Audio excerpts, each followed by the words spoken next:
pouvoir déjà connecter des personnes et leur parler de ce projet et ensemble pouvoir en fait constituer un réseau costaud pour aller donc investir en Afrique. Deuxième chose, l'émission et puis aussi qu'est-ce qu'on ambitionne.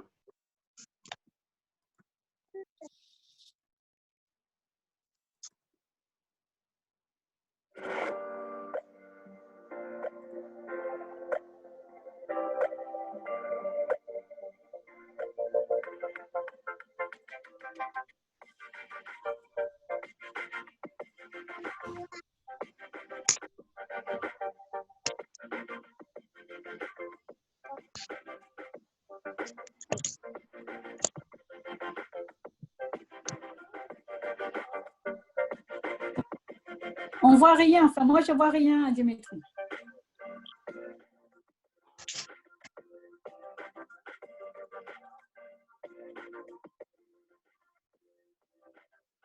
Merci en tout cas de Kadi de m'avoir dit, donc je vais faire en sorte que ça marche mieux. Alors attends, voilà. Là vous voyez? Ça mouline? Voilà, là c'est Ok, là c'est bon. Ok.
Voilà.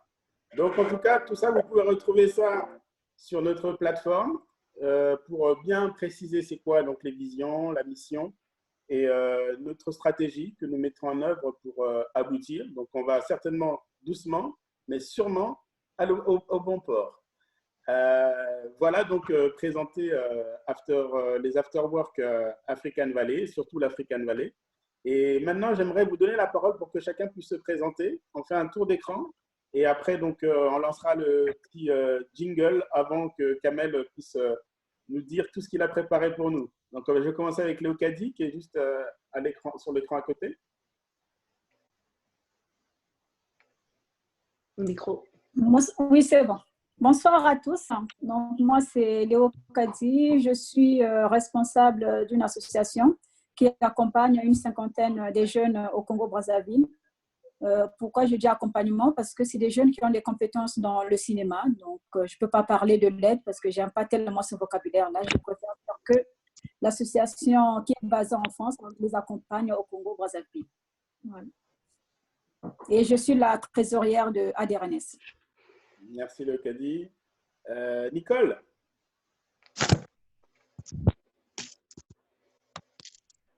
Galaxy G6, si vous voulez bien vous présenter, s'il vous plaît. Alors, Galaxy G6, c'est Corinne Marteau. Ah, bonjour Corinne. Bonjour, c'est la première fois que je vous reçois. Je reçois souvent les mails. Enchanté. Et donc, je suis Corinne Marteau, formatrice dans la restauration et chef d'entreprise. Et je suis la présidente et la fondatrice de Femina Africa. Femina Africa, c'est une grosse structure qui accompagne l'entrepreneuriat au féminin.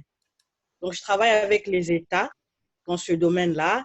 Je suis congolaise. J'ai initié aussi le Congo féminin, de l'entrepreneuriat, effectivement, du réseautage. Donc, voilà, je suis membre du forum. Bon, on se rencontrera dans Voilà, je ne vais pas m'étaler aujourd'hui. Voilà, je travaille sur l'entrepreneuriat au féminin. D'accord. Bon, Donc là, j'avais un forum, Women Business Forum à Brazzaville, justement le 19 et 20 mai. Ça n'a pas eu lieu malheureusement, mais comme c'est un forum itinérant, on en parlera. d'accord. Et puis, voilà. Bah, soyez la bienvenue. Voilà, grosso modo. Merci et Il soyez n'y a la pas de bienvenue. souci. Karine? Parce que j'ai vu pas mal de mes filles, des gens que j'accompagne vous suivre, D'accord. tels que Nathalie Sherman. J'ai dit, ben, tiens, je vais regarder un peu ce qu'il fait, Dimitri. Bah, vous ne serez pas déçus, c'est une expérience. Donc voilà, vous ne serez pas déçus. À toi, Karine.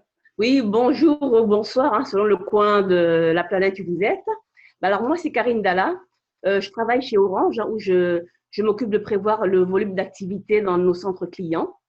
Et à côté de ça, je suis sur tous les sujets qui touchent à l'Afrique, à l'entrepreneuriat, au développement du continent africain. Et à ce titre, African Valley, c'est the place to be.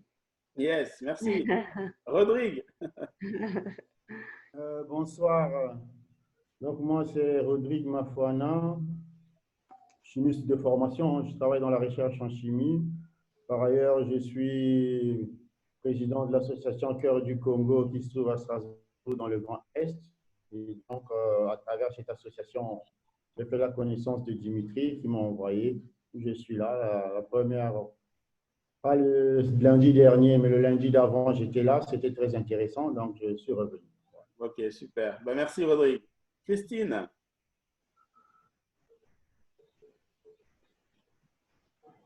Mieux comme ça. Bonjour, moi je suis Christine Fanny.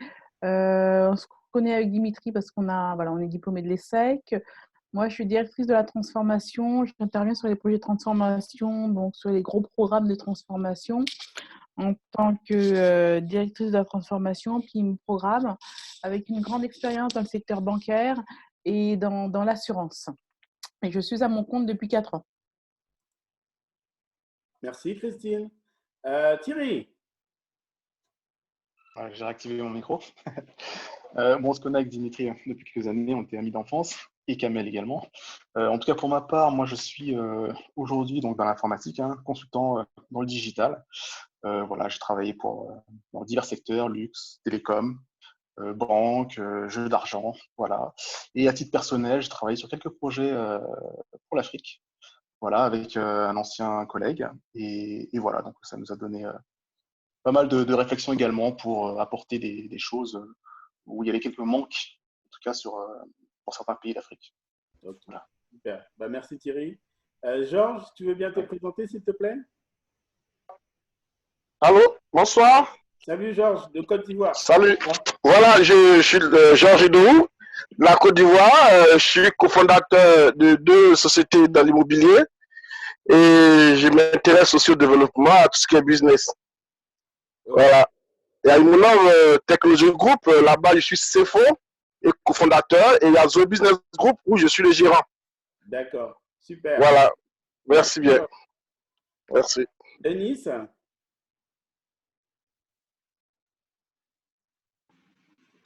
Oui, bonsoir, vous m'entendez? Oui, très bien. Oui, bonsoir à tous, bonsoir Kamel. Donc, je suis Eunice, je suis on va dire ça comme ça, une ancienne diaspora. Donc, ça fait à peu près 2 ans que je suis rentrée définitivement au Bénin et au Togo, où j'ai créé un cabinet de conseil en ressources humaines, management et organisation. Donc, l'une… On ne voit pas, en fait. Comment? Elle n'a pas activé la caméra.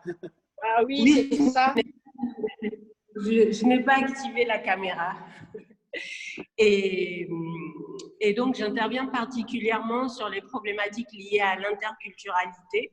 Donc, j'accompagne les entreprises étrangères qui souhaitent s'implanter en Afrique, dans les pays africains, à développer leur équipe gagnante. Donc, toutes les problématiques de management, de développement personnel, d'organisation et de ressources humaines. Pardon. Super. Bah, très bien, bah, merci Eunice.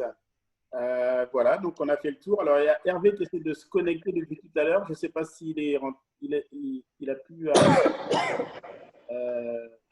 donc, pourtant, je fais admettre tout, mais ça ne passe pas. Alors, Voilà, espérons qu'il va pouvoir réussir à se connecter. Voilà, très bien. Bon, en tout cas, merci à tous. Merci d'avoir joué le jeu. Et avant de laisser la parole à Kamel, donc je vais faire un petit teaser et puis vous allez comprendre pourquoi je vous disais que c'est une journée spéciale.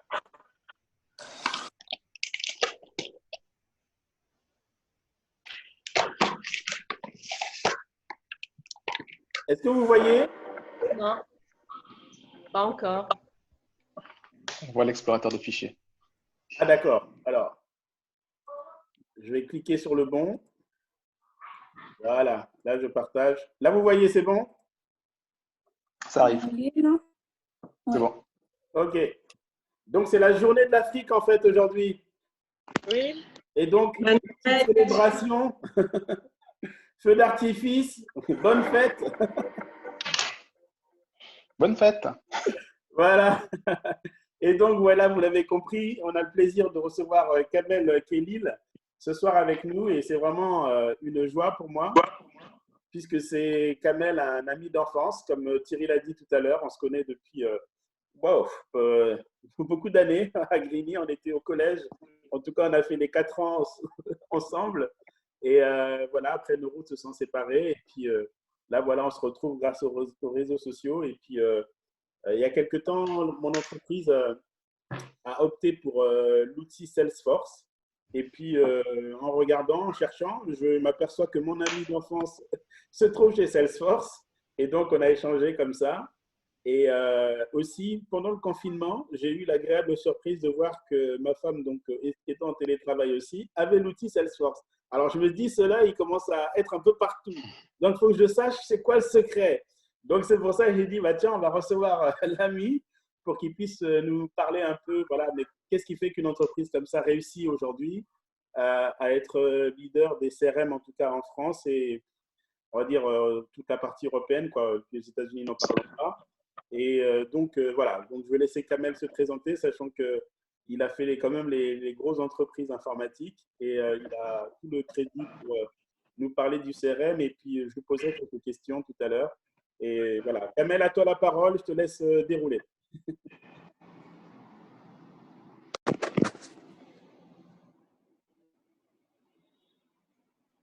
Faut démuter Kamel.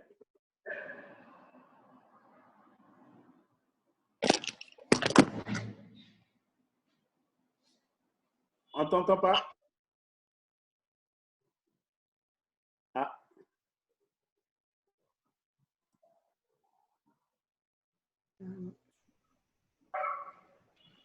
On t'entend pas Kamel.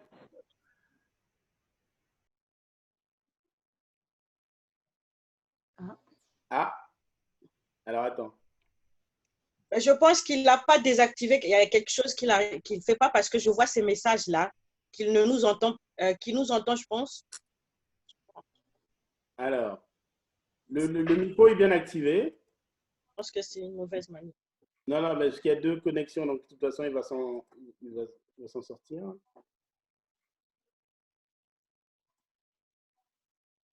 Précisons qu'il est à New York, également. Là, c'est bon.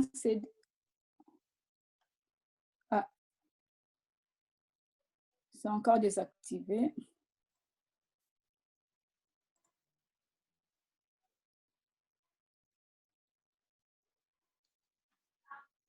Ah, alors. Vous m'entendez? Oui, voilà, c'est bon. Bon, je vais pas utiliser les micros, donc les écouteurs. Bon, alors bonjour à tous. Voilà. Enchanté de vous rencontrer tous aujourd'hui. Est-ce que je peux partager mon écran? Non, pas encore. Tu as la main. J'ai la main? Oui. Ça ne veut pas partager. Host disable. Tu peux me donner la main? Tu m'as pas donné la main.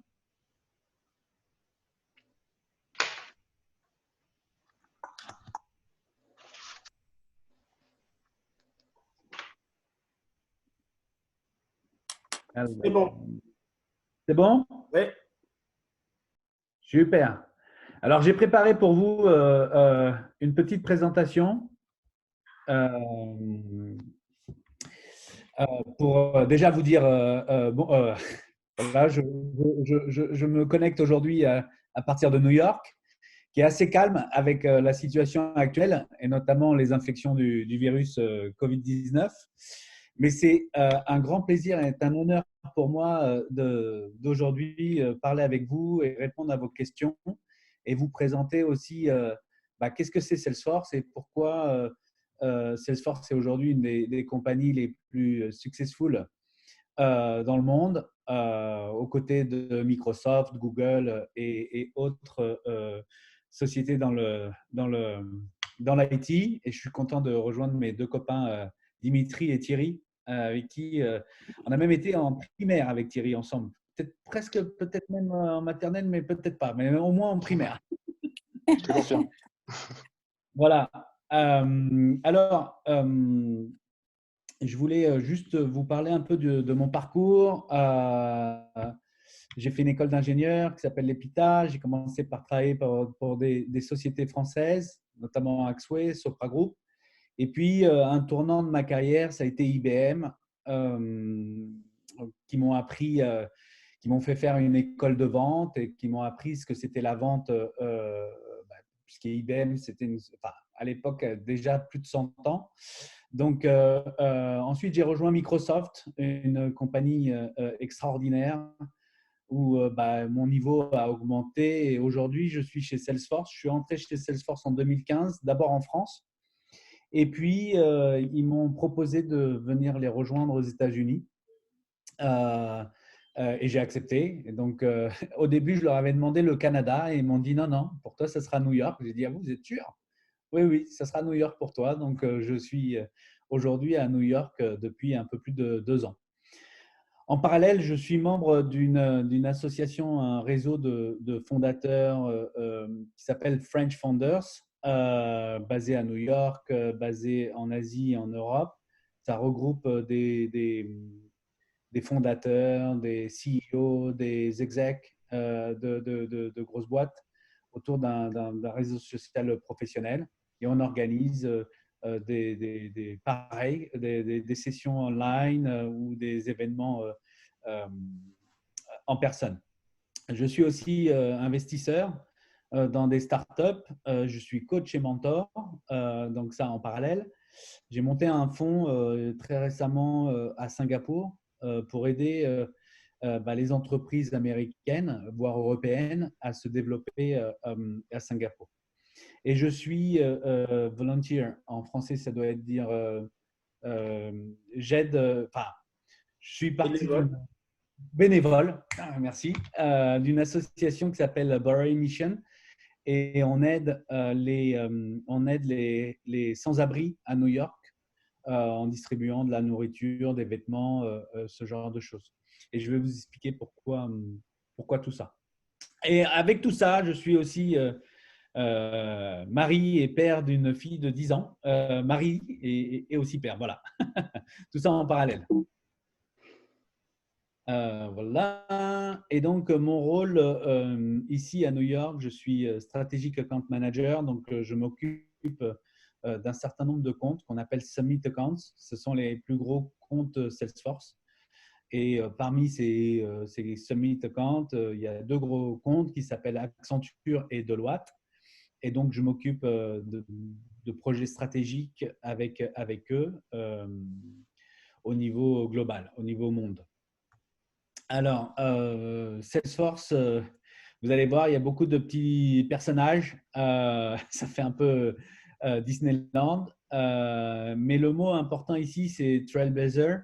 Ça veut dire pionnier. En fait, ce que j'essaye de faire, c'est d'aider mes clients à tracer un chemin jusqu'au succès et être capable de montrer à leurs clients la voie vers le succès. Donc, en quelques chiffres, Salesforce, c'est une compagnie en hyper croissance. En quelques années, en moins de 10 ans, on passait d'1 milliard à 13 milliards et on a un objectif de 20 cette année. On a été élu meilleure compagnie pour plein de critères. Mais celui qui est le plus important pour moi, c'est que c'est un des meilleurs endroits où travailler dans le monde parce qu'on a un leader qui s'appelle Marc Benioff qui estime que le capitalisme actuel, tel qu'on le connaît, ne peut plus perdurer. Il faut qu'on puisse partager le succès avec ceux qui en ont besoin. Et ça fait partie, c'est au cœur de nos valeurs chez Salesforce. C'est nous sommes chanceux, comment on redonne un peu de cette chance à ceux qui en ont besoin. Et peut-être que je vais passer directement ici. Ouais, c'est plus intéressant. C'est-à-dire que dans les valeurs de Salesforce, on reverse 1% de notre temps à des associations à but non lucratif, à aider les autres qui en ont besoin. On reverse 1% de notre revenu à ces associations. Donc moi, par exemple, quand je fais 7 jours dans l'année, donc 7 jours payés par Salesforce, hein, bien sûr, Salesforce reverse $2 500 à l'association à but non lucratif de mon choix. Et on donne 1% de nos produits pour ces associations qui aident les autres pour gérer leur quotidien. Et donc, ça fait vraiment partie de nos valeurs, ce côté où on redonne aux autres. Les valeurs clés de Salesforce, c'est bien sûr la confiance, établir la confiance avec nos clients, s'assurer qu'on cherche toujours le succès de nos clients. Ça, c'est notre obsession. Être capable d'innover et l'égalité. Très important, l'égalité des sexes chez Salesforce, l'égalité des races, l'égalité des genres. Tout le monde doit être payé de la même façon. Et ça, c'est assez exceptionnel. On a recruté quelqu'un on a un président qui s'occupe de l'égalité chez Salesforce et qui s'assure que les hommes et femmes ont le même salaire. Il n'y a pas de discrimination d'où qu'on vienne sur la planète. Et ça, c'est assez unique dans les entreprises. Voilà, qu'est-ce que je voulais dire? Alors, oui, la question c'est qu'est-ce que c'est Salesforce? Donc, Salesforce, en fait, c'est une plateforme qu'on appelle un CRM pour Customer Relationship Management. Vous allez utiliser un outil qui met votre client au cœur de vos préoccupations. Au cœur des préoccupations quand vous voulez lui vendre plus de choses, au cœur de vos préoccupations quand vous voulez vous assurer qu'il a le meilleur service, au cœur de vos préoccupations quand vous faites des campagnes marketing, quand vous lancez des sites web, quand vous créez des applications. Voilà, et vous avez des données qui vous permettent de prédire des choses, qui permettent d'intégrer vos partenaires, différentes industries. Et moi, je m'occupe de cette partie-là qui s'appelle la plateforme, qui permet de créer des applications sur mesure tout en ayant à l'esprit le client au centre de vos préoccupations. Et donc, Salesforce, c'est ça. C'est un outil dans lequel vous allez mettre les informations sur vos clients et vous allez avoir une vue 360 de votre client. Savoir qu'il est content, savoir qu'il s'intéresse à tel produit chez vous, lui donner des accès à certains systèmes. Et Salesforce, on est le numéro 1 de la relation client dans le monde.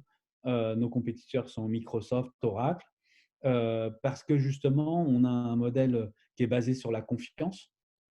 Notre façon de réfléchir, on nous apprend chez Salesforce, et c'est pour ça que Salesforce est vraiment un tournant et dans ma carrière et aussi personnellement sur ma façon de voir les choses. Parce que la manière dont on réfléchit, et c'est pour ça que Salesforce est successful, c'est que d'abord, on pense qu'est-ce qui est bon pour le client, ensuite, qu'est-ce qui est bon pour Salesforce, et enfin, qu'est-ce qui est bon pour soi. Et dans toutes nos décisions, quand on a des réunions en interne, quand on doit avancer sur des sujets, celui qui a raison, c'est celui qui pense qu'est-ce qui est bon pour le client. Toujours, toujours, toujours. Et quand vous avez cette obsession de penser toujours ce qui est bon pour le client, eh ben, au bout d'un moment, ça revient. Quand vous faites les choses bien et que vous continuez à faire les choses bien avec de la résilience, à un moment donné, le bien, il revient et c'est profitable pour vous. L'autre chose aussi que je voulais partager avec vous, je vais vous partager un autre écran. C'est ça. Parce qu'on parle beaucoup voilà, qu'est-ce qu'on pourrait faire pour l'Afrique. Les choses qu'on essaie de faire pour l'Afrique, c'est on a un site web qui s'appelle salesforce.org. C'est un site à but non lucratif. Et dedans, il y a plein de projets. Donc ici, c'est des exemples de projets qu'on a développés en Afrique. Il y a beaucoup de gens de Salesforce qui partent en Afrique pour construire des écoles, pour construire des puits, pour aider, puisque c'est un continent d'avenir et qu'il faut les aider à construire les bonnes infrastructures, leur donner les bonnes méthodes, essayer d'éduquer au plus tôt les enfants, puisque le futur est en Afrique, le futur de la consommation, et que notre modèle de philanthropie et de redonner de la chance peut marcher en Afrique. C'est un des moyens d'accéder à Salesforce. Ensuite, effectivement, quand les réseaux sociaux, les réseaux Internet, je veux dire, seront bien stabilisés, qu'on aura des structures solides, et voire même des data centers en Afrique, ce que j'espère. Et je crois que Microsoft en a construit un en Afrique du Sud. On pourra mettre de la donnée et vous permettre de gérer cette relation client avec des outils comme Salesforce, mais il en existe d'autres. Alors, je ne sais pas si vous avez des questions. J'espère que vous m'avez entendu. Oui, on t'a très bien entendu et n'hésitez pas sur le fil de conversation à poser les questions. Donc, il y a Christine qui disait tout à l'heure que par rapport au one-on-one, c'est un exemple à suivre en France. Bravo. Merci. Oui, et je suis d'accord avec Christine. Si je reviens sur ce modèle-là, c'est quelque chose que j'ai découvert chez Salesforce, ce côté où reverser une partie de sa chance aux autres qu'on n'a pas. Et c'est ce qui a vraiment changé ma vision perso, c'est-à-dire pas simplement professionnelle, puisque Salesforce, c'est une des meilleures boîtes de vente aujourd'hui dans l'IT, mais d'un point de vue personnel, se dire que bah, oui, si on veut tous ensemble grandir et continuer à grossir, à croître, il faut intégrer tout le monde dans ce modèle. D'autres questions? Pas pour le moment, non. D'accord. Bon, alors, tout à l'heure, tu nous as parlé un peu que Salesforce fait des actions en Afrique et lorsqu'on avait échangé ensemble un peu, tu m'avais dit qu'ils avaient fait face à quelques difficultés en fait quand ils ont essayé d'étendre justement leur application dans certains pays. Quel genre de contraintes de difficultés ils ont rencontrées? C'est juste des contraintes au niveau des infrastructures Internet, des infrastructures réseau pour apporter de la stabilité dans les connexions Internet. Et qu'effectivement, j'avais travaillé à l'époque avec Total sur des projets en Afrique pour permettre à des gens en Afrique d'accéder au système. Et souvent, on rencontrait des soucis. Par exemple, des fois, dans certains pays, s'il pleut, ça peut impacter la connexion Internet. Et une des choses, c'est il faut s'assurer de bien construire les infrastructures, s'assurer que les réseaux Internet sont fiables et sont sécurisés pour permettre l'accès à tous à la donnée. D'accord. Et en matière de taille d'entreprise, comment tu peux qualifier quels sont, parce que là, toi, tu t'occupes des summits, donc on va dire des grosses structures. C'est quoi le genre de client que vous pouvez avoir du premier au moyen et plus gros?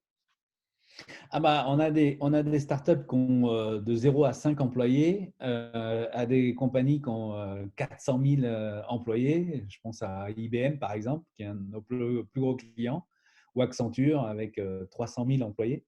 Donc, on s'adapte. Comme c'est dans le cloud, il n'y a pas de logiciel à installer, il n'y a pas d'infrastructure à avoir pour sa compagnie. On se connecte, on a un user mot de passe et toute la donnée est dans le cloud.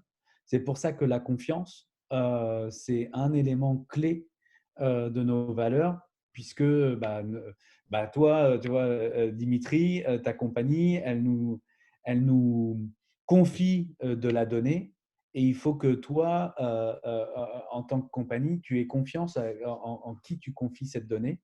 Et donc, voilà, la confiance, c'est vraiment une des premières valeurs. Mais comme c'est sur le cloud, comme il n'y a pas de serveur à installer, tout est as a service.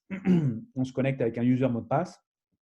Donc, qu'on soit une compagnie toute petite, une micro-entreprise avec 5 employés ou une entreprise énorme, ça marche exactement de la même façon. Tout à fait, parce qu'on est sur le cloud, en effet. Il y a Christine qui dit, quelle est la différence de management entre la France et New York? Qu'est-ce que toi, tu as pu remarquer, en fait, qui t'a marqué, que tu peux nous raconter un peu comme titre d'exemple, et qu'est-ce que tu pourrais nous donner comme conseil maintenant que tu es un peu plus familiarisé? Alors, si je prends un management un peu plus franco-français, où effectivement il y a tout ce système de copinage, où il y a, on promeut le copain plutôt que le performant. Il y a quand même encore en France, je trouve par rapport aux États-Unis, des questions de discrimination ou raciale ou par rapport à la femme qui est moins valorisée que l'homme, ou des discriminations par rapport à des genres, genre les LGBT, où là où aux États-Unis, le modèle de management est beaucoup plus pragmatique. Celui qui est performant, on lui donne accès à des meilleurs comptes, à des plus grosses responsabilités. Et la base des États-Unis, et c'est pour ça qu'ils avancent différemment, c'est vraiment basé sur la performance pure. On s'en fiche de la manière dont la personne parle l'anglais. Moi, je parle l'anglais avec un accent quand même français. Je parle bien l'anglais, mais j'ai quand même un accent français.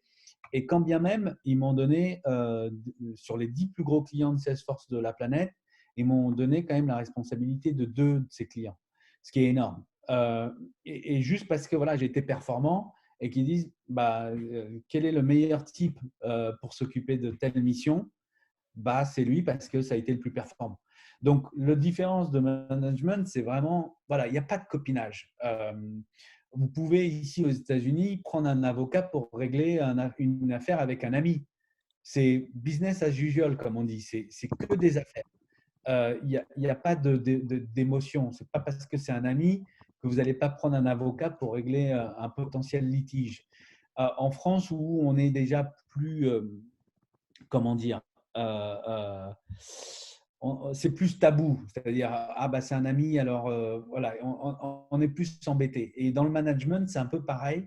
J'ai trouvé qu'en France, les copains avaient plus de chances de passer que la personne la plus performante. Chose qu'ici aux États-Unis, ils n'ont pas ça en tête. On peut être amis, on prendra le performant et pas le copain. Je ne sais pas si j'ai répondu à peu près à la question. Christine,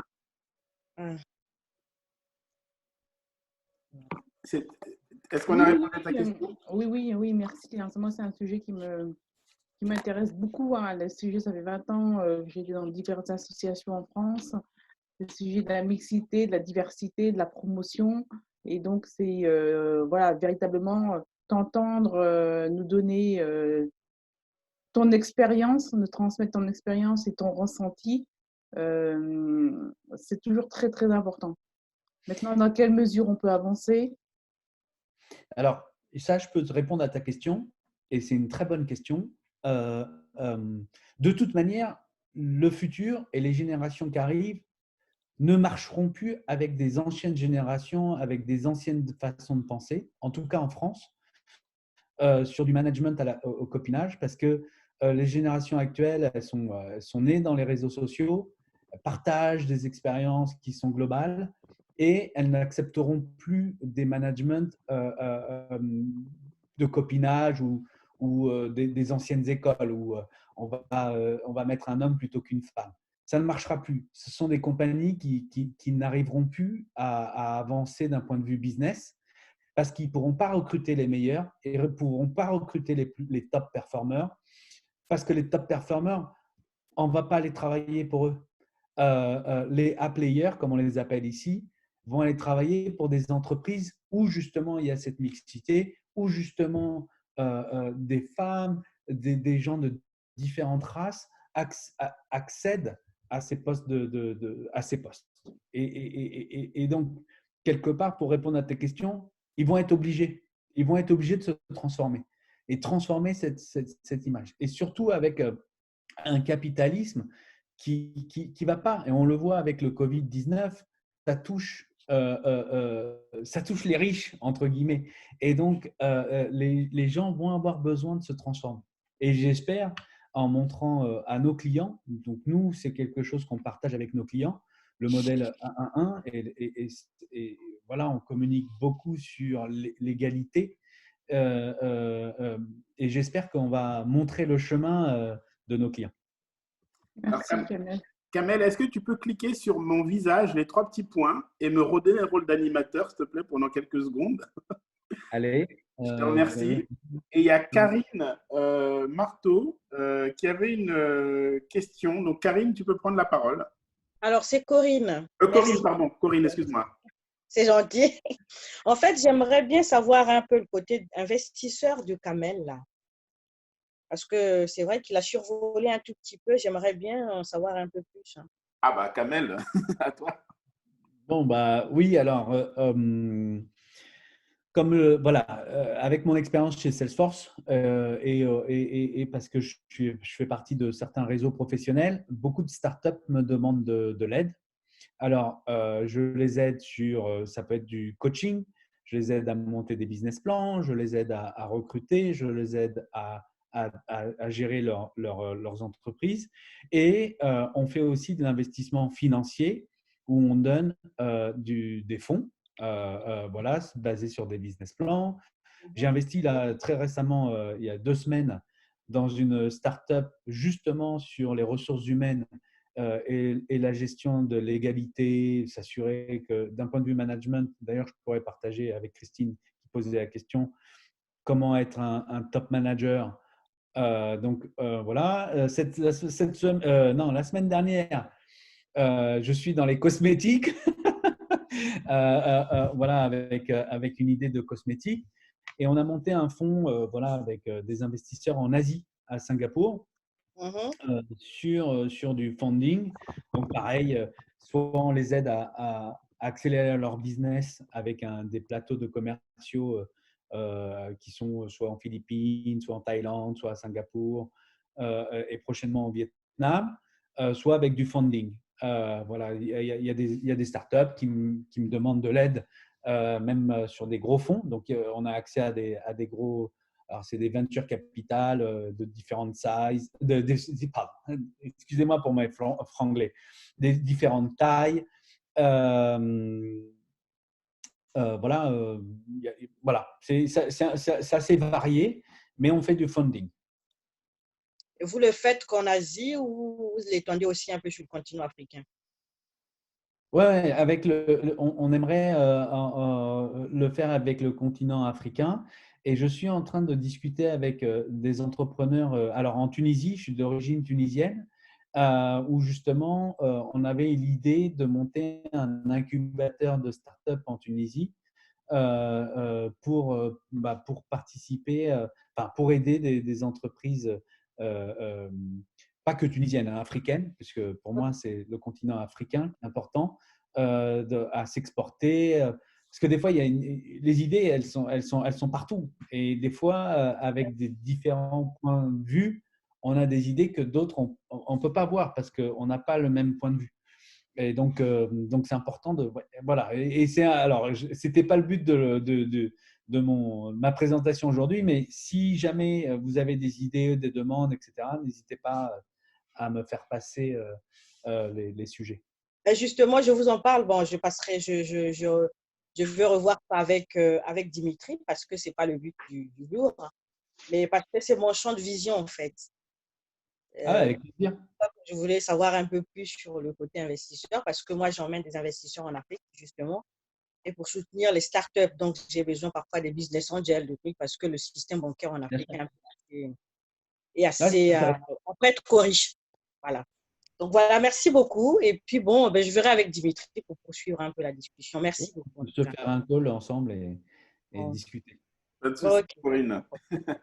Est-ce que Karine, Léocadie, vous avez des questions? Vous voulez rebondir sur ce que Kamel a partagé? Le one-on-one, ça va, c'est clair pour tout le monde, le fait de cette redevabilité à la société par rapport à ce que l'entreprise, justement, essaie de véhiculer comme valeur, c'est clair pour tout le monde ou est-ce que vous voulez qu'il y ait peut-être un focus là-dessus? Bon, il y a une question, je crois, de combien ça coûte d'installer. Donc, Salesforce, voilà, c'est un service online, service, donc vous n'avez rien installé. Et alors, je n'ai pas les prix pour 6 personnes, mais je crois qu'il y a un mode carte de crédit online directement. Mais à l'occasion, si je peux aider l'équipe African Valley sur des conseils, avec plaisir aussi. Ok, merci. Oui, moi, je voulais juste, comme Kamel a parlé, le volet solidarité, vu que chez African Valley, on a aussi ce volet-là. Je voulais juste savoir concrètement comment ça se passe, quelle est réellement la politique si on veut solliciter un accompagnement. Alors, c'est une bonne question. Ce que je peux faire, c'est 2 choses. C'est parce que là, l'accompagnement, vous êtes où? Vous êtes en Afrique ou vous êtes en France? En France. En France, en ce moment, on a un projet au Mali.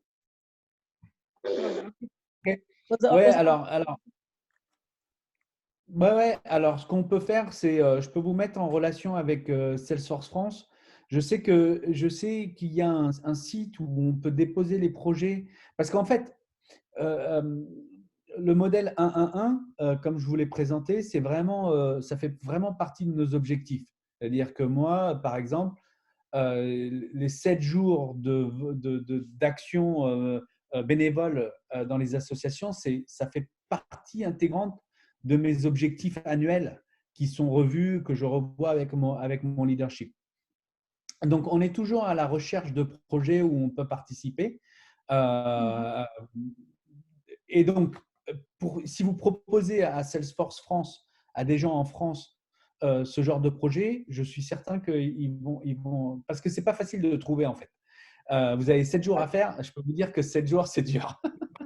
Et j'arrive pas à les faire chaque année parce que il faut trouver les bons projets, il faut avoir envie de le faire, etc. Mais je crois qu'il y a un site web où vous pouvez proposer les projets. D'accord. J'essaierai de regarder, mais c'est une bonne question. Ok, merci. Je connais même le patron qui gère Salesforce pour toute l'Afrique et je pourrais peut-être aussi lui poser la question parce que ça pourrait être aussi intéressant pour lui d'allier et bénévolat et business, pourquoi pas. Et donc, je lui poserai la question. Et puis déjà, ici, on pourrait lui faire déjà une présentation. Oui, bien sûr. Oui. Bien sûr. Je poserai la question. D'accord, merci. Kamel, j'ai une petite question. Oui, bien sûr. C'est Thierry. Alors, moi, j'ai une petite question. Tu as évoqué tout à l'heure un petit souci lié, on va dire, aux infrastructures en Afrique, qui était pour moi de l'ordre du télécom, du coup, la stabilité du réseau, par exemple. Est-ce que c'était le seul frein qu'on pouvait rencontrer actuellement pour imaginer un développement plus fort chez Salesforce, ou est-ce que voilà, il y a aussi d'autres paramètres qui font que, donc indépendamment des infrastructures, qui font que c'est peut-être, je sais pas, soit plus compliqué, soit pas. Je ne sais pas quel est le pourcentage déjà d'implémentation de Salesforce par continent. Voilà, c'était donc une question. Voilà. Alors, ouais, c'est une bonne question. Donc, en fait, Salesforce, comme c'est du SaaS, tout est sur le cloud, il n'y a pas d'implémentation. Tu n'as pas besoin d'installer un software, tu n'as pas besoin d'installer quoi que ce soit. avec une carte de crédit, tu peux t'ouvrir un compte Salesforce et mettre tout ton business, ton business dessus. Donc, ça, c'est le premier point. Ensuite, en Afrique, comme ça de mémoire, mais je ne suis pas non plus un spécialiste, je sais qu'il n'y a pas trop de régulation d'un point de vue gouvernemental pour les données. Je m'explique. Par exemple, en Europe, il faut être il faut être GDPR. Comment c'est en français? RGPD. C'est RGPD. RGPD. J'ai pas vu, enfin, pas à ma connaissance, mais je ne suis pas un spécialiste de réglementation par rapport au stockage des données. Parce que le problème, c'est, par exemple, en Chine, c'est difficile, ou même en Russie, par rapport au stockage des données. Les données, on ne peut pas les stocker n'importe où, il faut les stocker à certains endroits. En Europe, il faut les stocker en Europe. En Chine, il faut les stocker en Chine. Et nous, par exemple, en Chine, on n'a pas de data center.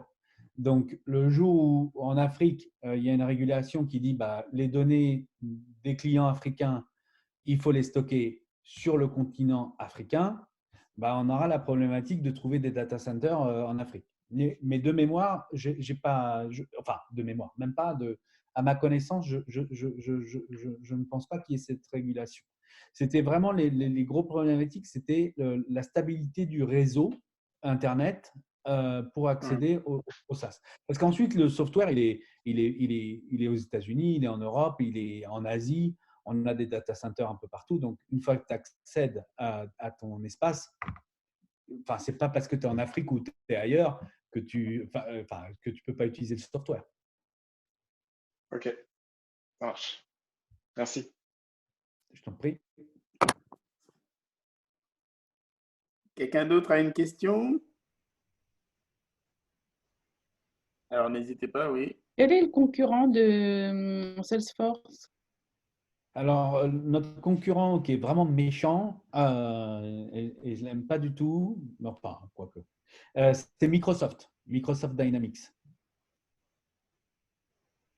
Voilà, après, on a aussi Oracle, et après, c'est des petits players. HubSpot. Oui, HubSpot, pour moi, le vrai concurrent, celui qui est vraiment bien, c'est HubSpot. Qui est pareil, une startup, tout est en SaaS, il y a pas.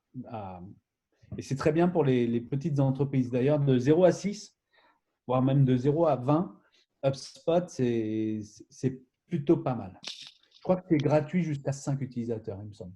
Mais c'est toujours la même logique de mettre les informations à propos de vos clients à un même endroit et ensuite faire des rapports pour regarder ce client sous toutes les coutures et lui proposer le meilleur service.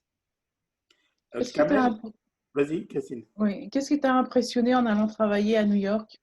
Le première impression, vraiment Mon bureau est au 41e étage. Donc déjà la vue. Ensuite, le monde. Il y a à peu près 20 millions de travailleurs, de population concentrée, on va dire, sur New York, qui est grand. New York, c'est quand même grand. Donc, il y a beaucoup de monde dans la rue. Vous êtes bousculé en marchant. Ensuite, ça va vite. C'est une ville qui va vite. Les gens vont vite. Moi, j'avais l'habitude de Paris. Alors maintenant, quand je vais à Paris, j'ai l'impression d'aller dans un petit village. Donc, c'est beaucoup plus relax. Voilà, et c'est beaucoup moins cher aussi. Parce qu'à New York, ça coûte très, très cher. La vie est très chère. Et puis, mais là, maintenant, avec le Covid-19, donc nous, pour protéger les employés, on fait du home office jusqu'à fin décembre, donc jusqu'à l'année prochaine. Fin décembre? On est autorisé à travailler de la maison, mais quelque part, je fais beaucoup de travail en remote parce que dans mon rôle, soit je suis à la maison, soit je suis en voyage. Les 2 premières années, je me suis occupé de 19 États. Donc, j'allais à Atlanta, en Floride, j'ai beaucoup été en Floride, Nouvelle-Orléans. Donc, j'ai parcouru vraiment, je ne suis pas resté qu'à New York. J'étais beaucoup à Boston. Donc, j'ai vraiment fait 19 États. Et puis, je vais souvent en Californie aussi. Voilà, les conférences à Las Vegas. Donc, j'ai couvert, moi, perso, 19. Le Texas, j'ai découvert le Texas. Euh, donc, ça, c'était très sympa. C'est aussi une mentalité différente. Les États-Unis, New York ne représente pas du tout les États-Unis. New York, c'est la ville la plus cosmopolite. Il y a des gens qui viennent de partout. Et ce qui m'a aussi impressionné, c'est leur, comment dire, comment ils sont très tolérants sur votre culture, sur la manière dont vous parlez anglais. Il y a tellement d'accents différents que personne ne parle l'anglais de la même façon. Je vais avoir du mal à revenir travailler en France si je dois revenir travailler en France. C'est beaucoup de mal. Ça va être compliqué, oui. Dis-moi, Ouais. Kamel, comment vous avez surmonté le Covid? Est-ce que vous avez vu une affluence de clients? Voilà. Comment vous avez vécu Bon, alors, le Covid, c'était comme notre PDG dit, c'est notre première pandémie. Donc, on a appris en marchant, hein. Oui, alors on a eu des clients surtout dans tout ce qui est e-commerce, on a eu des demandes un peu folles. Ensuite, on a eu des clients qui ont fait surtout aux États-Unis, des gens, puisque vous pouvez les licencier très facilement. Aux États-Unis, on a quand même eu de gros licenciements, hein. Avant le Covid, on avait 2,4% de chômage aux États-Unis, donc un taux de chômage très, très faible. Et là, maintenant, je crois qu'on est à 14 ou 15% de chômage. Donc, ils n'avaient pas vu ça depuis la crise de 1930. Donc, c'est quand même un impact. Et puis, aux États-Unis, ça peut monter très vite, comme ça peut descendre très, très vite. Là, je vois, par exemple, ce que je pensais peut-être me mettre un peu en Floride. L'immobilier en Floride, par exemple, s'est effondré. Vous avez des prix qui perdent 30-40%.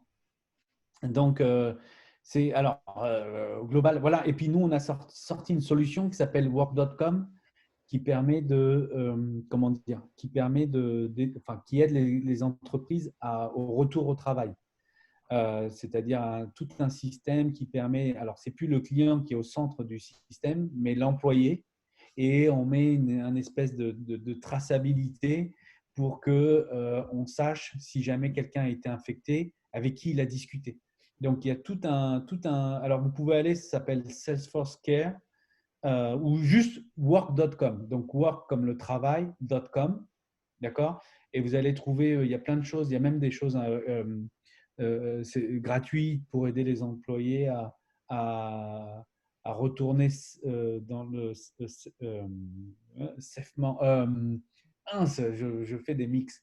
En toute sécurité, les employés au travail. Voilà. D'accord. OK. Bah, c'est un peu nous aussi ce qu'on vit. C'est vrai que nous, pareil, les retours, le déconfinement, là, c'est à partir du 2 ou du 8 juin, on va dire ça comme ça. Et puis, c'est vrai que bon, pour les entreprises un peu comme les miennes, où on peut se permettre, pour l'instant, c'est télétravail encouragé et progressivement, allez, on va dire septembre, si les choses ne changent pas, je pense que voilà, il y a pas mal de précautions qui sont prises, d'autant que toutes les distances qui sont aussi demandées par rapport au mètre carré et tout ça, c'est un peu compliqué hein, à appliquer. Donc, voilà, ça ne favorise pas beaucoup le retour. On voit que Peugeot, aujourd'hui, par exemple, ils ont abandonné le bureau pour les cadres, hein. Donc, à part les usines, c'est tout le monde télétravail, quoi. Donc, c'est vrai que je ne sais pas trop comment ça va aller, tout ça. En tout cas, Alors, merci Kamel. Ouais, alors juste, je me suis baladé à Manhattan l'autre jour, vide. Et, Ah ouais. il y a personne. Et l'autre truc aussi, c'est que on a pas mal le président américain et les gouverneurs de certains États ne sont pas alignés. Donc ça aussi, ça crée de la confusion. Beaucoup d'Américains disent bah, moi, je m'en fiche, le virus ne va pas me toucher, donc pas de distance, enfin, pas de voilà. Et puis, sinon, le gouverneur, pardon, de New York, de l'État de New York, c'est un super gouverneur. s'appelle Cuomo. Il a rendu, par exemple, gratuits les hôpitaux pour les malades du Covid-19. Ça, c'est assez exceptionnel parce que d'habitude, vous êtes malade aux États-Unis, vous pouvez faire faillite personnellement. C'est très compliqué le système de santé. Vous pouvez aller à l'hôpital et ressortir avec une addition de 80 000 $ à payer. Donc, ce n'est pas comme la France où il y a la sécurité sociale. Et là, le gouverneur de New York, il a dit tous ceux qui sont malades du Covid ne payent pas de frais médicaux. Vous allez à l'hôpital et on va vous soigner gratuitement. Et ça, c'est exceptionnel. Donc, ça dépend des États. Voilà, c'est ça que je veux dire. Ok. Non, mais en tout cas, on voit bien que déjà, on compatit avec le nombre de décès qu'il y a par rapport à cette pandémie-là. Et en tout cas, on te souhaite aussi du courage, toi qui es là-bas. Voilà, je ne peux pas rentrer en France, là, pour l'instant, mais pour voir la famille, mais je vais essayer de rentrer au mois de juillet. D'accord. Ok.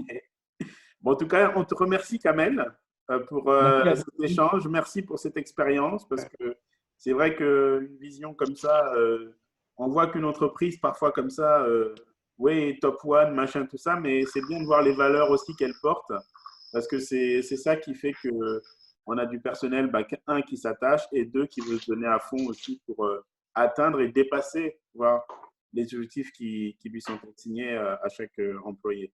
Et en tout cas, on espère que pour l'Afrique, une solution comme celle-là, puisque moi j'ai aussi le plaisir de la tester, qui est un confort, on pourra avoir des outils comme ça, ou d'autres pourront développer en tout cas des outils grâce à l'aide de Salesforce qui accompagne les startups aussi. Donc, ce serait top. Je ne sais pas si quelqu'un voudrait dire une dernière chose avant qu'on conclue. À part dire merci à tout le monde et à Kamel, Merci. il a tout dit. Hein. Merci beaucoup, Kamel. Juste une question sur le président. Le président, oui. Comment il va? Qui, Trump? Je ne sais pas. En fait, dans la vie de tous les jours, enfin, moi, je ne suis pas trop, alors je ne sais pas. Je sais qu'il raconte des trucs, mais je ne suis pas beaucoup. Okay. Mais je pense qu'il va bien. Ok, très bien. Bon, en tout cas, merci à tous. Merci en tout cas, c'était vraiment très intéressant. Juste une chose, Dimitri. J'en profite pendant que tout le monde est là.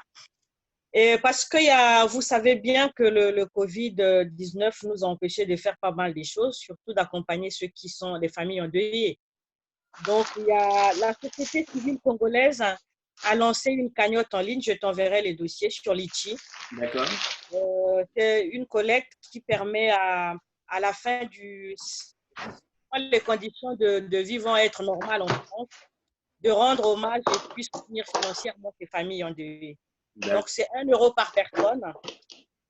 C'est sur le compte Litchi pour ceux qui veulent soutenir ces familles. Là, vous êtes toujours la bienvenue. Ok, de toute façon, on échangera et tu m'enverras le lien, donc il n'y a pas de souci, on fera suivre. Je te remercie. Je vous remercie. Très bien. Merci à tous de vous être connectés. La semaine prochaine, nous aurons Nathalie Sherman, donc c'est un chef cuisinier qui a la particularité d'œuvrer dans l'épicerie fine africaine. Et donc, elle nous parlera de tout ça. Donc, ça va être sympa. Donc, restez connectés. Et puis, je vous souhaite une très bonne soirée et une bonne semaine. Et encore merci à toi, Kamel, des States. Merci. Demandez l'heure, il est 14h aux États-Unis. C'est ça, là, chez toi, à New York. Oui, il est 14h. Mais aujourd'hui, c'est férié. Donc, ça va, je ne travaille pas aujourd'hui. Ça marche. Repose-toi alors. Merci, Thierry. On se voit bientôt. Ah, j'espère bien. Allez, ciao. Allez, salut à tous. Merci. Ciao. À la semaine prochaine. Ciao. Au revoir. Merci beaucoup.